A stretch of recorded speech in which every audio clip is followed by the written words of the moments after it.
Unya imong ipamugos. Imong ilaron ang imong mga followers nga nagkasinabot ta. Unsay kasinabot good? Oh, ilaron nimo imong mga followers nga approve. Unsay approve? Approve sa imo sa ako dili. Kay kung nag-approve ako dili unta ko magreklamo. Oh, kanong nagreklamo ko? Tungod kay ang pre-debate conference imong gisurambaw. Mao na tinuod din ha. Unya, daghan na nga mga video ang akong gipagawas. Itagaan ta ka og lugway. Kaya ako gusto pod ko nga madayon ni nga debate. Aron mahuman na inyong angkon-angkon din ha. Kay dili man gyud na kabarog sa debate nga tinukod mo ni Kristo. Bro Joy, Bro Dits, ipasulat yun kay Joy sa Binisaya ang iyang gusto may tabo sa pangalan. Diba ako nalibog for the pill kay yun sa ikwa. Kay basig mali ato siya biya mo atubang. Isulat gud ang imong gusto nga challenge. Kay para masabdan ba? Madugay man gud na. Sa mo tagkadugay. Kay basig maura kay ako sa iyang gisuot ba? Unta kayo mong ingon kare? Nga ang Romano Katolikong Iglesia gitukod sa matuod na Kristo nga nakasulat sa Biblia, sumala sa Biblia ang standard nga referensya. Priso ko ano ron, kapirman na ron. Wala na. Paminaw. Okay na na.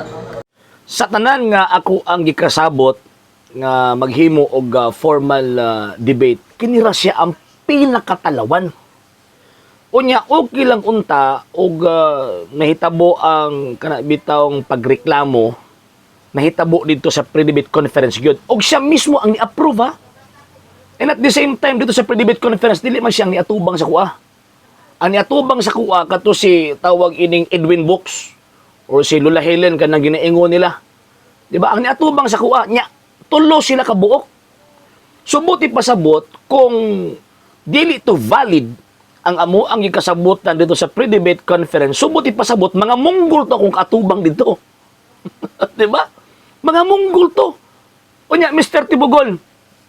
Mr. Tibugol, ako nang i-address mo tawag ining direkta. Wa ka bantay, di ba? Pag atubang sa pre-debate conference, dili ikaw lang si istorya. Di ba? Dili ba gikasab-an pagka ni Edwin Box? Ipasulat yun kay Joy sa Binisaya ang iyang gusto may tabo sa pangalan. Diba ako nalibog for the pill kay yun sa ikwa. Kay basig mali ato siya biya mo atubang. Isulat gud ang imong gusto nga challenge. Kay para masabdan ba? Madugay man gud na. Sa mo tagkadugay. Kay basig maura kay ako sa iyang gisuot ba? Unta kayo mong ingon kare? Nga ang Romano Katolikong Iglesia gitukod sa matuod na Kristo nga nakasulat sa Biblia, sumala sa Biblia ang standard nga referensya. Priso ko ano ron, kapirman na ron. Di ba? Ginapay ka, unsa magyud Joy? Unsa magyud ang imong gusto Joy? Ngano man kay ikaw ang lisod ikasabot. Ngano lisod nagkakasabot kay ang imo ang pangutok gamay kaayo. Gamay kaayo. Liman ka kung unsa imong ibungat sa imong baba mo, ako'y pamatud-on nimo. Mo bitaw sa may reason sa pre-debate conference. Ang pre-debate conference ihanay ang topic. Ngano man ako'y mo pamatuod. Ako'y mo affirm based sa amo ang teaching, dili based sa imong hunahuna. Secondly, mga sir og tawag ining mga ma'am, ingon pa niya gisuramba do nako didto ang tawag ining pre-debate conference sa Ginoo ko. So abot pasabot nadaog tamon tulo. Nadaog tamon tulo. Ha? Tulo na gani mo kabuk ni atubang sa kuha ha. So buti pasabot nadaog tamo. Pilit tamo dito para sa pre-debate conference. How much mo ba atuba tag debate? Di ba? Kadaghanan ako mga atuba og tawag ang mga debate nga mga pastoy sa gitawag Seventh-day Adventist. May mga reklamo in terms of gitawag og topic ug in terms of mga challenges ni ihatag sa kuha. Kay normal gyud na nga maghimo kag imuhang topic nga pabor sa imuha. O nya ako ang musukan pa ba? Maghimo ta og nga bitong topic ka magkauyon tan duha dili pwede nga ikaw ray mo uyon. Di ba?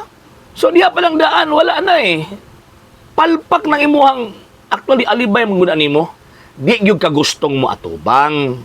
Kabantay ka nga kanang topic ni imong mismo ikaw gahimo mapildi ka gyud. Topic pang daan, musukuan pa ba? Kung imuhang gustong topic ang imuhang tawagan ng ipasunod sa ko niya, ako'y tawagan mo pamatod, tabla ra nga mo ingon ba nga, kay di maginin siya mo, kuan ani kay tawagin ako gigahimos topic ani. So tabla ra nga nang hagit-hagit kuno ka, pero ang tinuod na di ka musukol. Ako may affirmative, so ako ang mutanaw sa topic. Ako ang mutanaw sa construction sa topic. Nga ako ang tawag in pamatod ang based sa amo ang gitawag og teaching. Dili ikaw, kaya dili man ikaw ang katoliko, ako man ang katoliko. Di ba ako may mo prove? Nya mo prove di ko anang, mo pamatuod di ko anang butang nga dili mo ang tawag ang teaching. Mura ba di ba kay nung ka sa second topic nga tong ikasabutan? Sa may tubag atong tawagan ng imuhang kikir nimo. Katong imong spokesperson. Dili pwede nga magpamatuod mo, na-record ba sa video? Dili pwede nga magpamatuod mo nga dili inyuhang teaching. So, pagkahuman karon apapamatuod ko ninyo, dili ako ang teaching, dili among teaching simbahan Katolika. Yabag. Ayaw lagi pag niyabag, talawan lagi ka. Bisag unsaon talawan ka. Kamong tulo talawan mong dagko. Nang talawan mong dagko kay sige ra mong ngak-ngak sa social media, wala mo'y gitawag og buhat. And at the same time kinsa mo magkahadlukan. Wa pa mo record eh. Bisag usa ka tawag ining bisag usa ka atbang sa diskusyon publicly, wa pa mo'y musok-musok ka pa ba, wa pa mo'y agi. Kinsa mo kahadlukan? Wag musok ka pa ba, wala ko'y rason nga hadlukan mo. And thirdly, ikatulong tawag ining punto, ngano ako man ang nikuhag permit? Ngano ako man ang nilihok sa tawag ining sa venue? Gani katong venue pag among gikuha, pabor pag gani mo adto kay daghang sabadista dito. Gituyo po to sa kong kauban nga dito gid ang venue, ngano man kay daghang sabadista dito. Ngano ako na minakuha sa permit? Kay tan-aw na ako sa daghan sa tawag ining sitwasyon, muatras mo, irason lang ninyo nga wa ka ni uyon, which is sa topic o sa tawag anong private conference, approve na ka. May kahalos ka siguro kasabot og in English ngano man kay ang topic nga ato ang debatyan ipabinisaya pa nimo. Di ba? Di ana eh. Ako ang nikuha ngano man tan-aw na ko, uy mo atras naman mo. Ako'y niduot based sa ato ang gikasabutan. Una ako sa venue, gipahibalota ka based sa ato ang tawag ining sabot. Nganong ako man, musukuan pa ba, nganong ako man nilihok mismo, kaya di ko gusto na magka-atras mo. Kaya kung kamo ang ako ang tawag ina sa ligan nga mukuha sa permit o sa venue, ano sa pa mahitabo? Ano sa mahitabo? Kaya kabalo dyan kong mga atras mo. Kaya nang imuhang ka namin nga wak mo ni ko sa topic, alibay na eh. Alibay na. Gisgutan na nato na sa pre-debate conference. Naunsa man, dili pwede nga mo barog ko nga dili mo'y termino nga ginagamit sa Iglesia Katolika. Di ba? Di pasabot na naman ka na. Limang kag, ipamatuod mo sa kuha, one Holy Catholic Apostolic, one Holy Catholic, tawag inibasanda ay gibutang ang Roman Catholic, one Holy Roman Catholic Church. Dili man na mo'y amu ang title sa simbahang Katolika. Dili. Papatayin mo si mga One Holy Catholic Apostolic Church or Roman Catholic Church. Unya, sa ako ang gihat na gipropose inyo ang tawag in topic, katong gipropose na ko sa inyo ang topic, resolve that the Roman Catholic Church established by Christ, that it was the true church, is the true church founded by Christ according to the Bible and standard reference. Wa nyo gidawat. Nga naman kay pabutaan yun ninyo is founded by the true Christ in the Bible. O, gibutaan ako. Kaya para mo man gusto ninyo. Gipaundayunan ta mo. Pero katong imong giingon nga, sa gilitok nimo sa imong tawag ining challenge katong word for word gyud sa imong gilitok, di man na imong teaching. Pero ngano akong gidawat ang imong challenge, ay gusto na ako magdebate ta. Pero kay talawan man mo. Sige ra man mong tawag anang ngak, sige istorya ba. Wa ba to sa tawag ining sa buhat niya pagka man saba pag ka social media. Ayaw. Kanang pagkatalawan ninyo, barugin ninyo na. Kung maingon mo nga, di mi ka pa matuod, di mi ka pa barog din. Nganong wa man ninyo gidayon ang debate? Nganong wa man musipot sa debate? Nganong wa man musipot?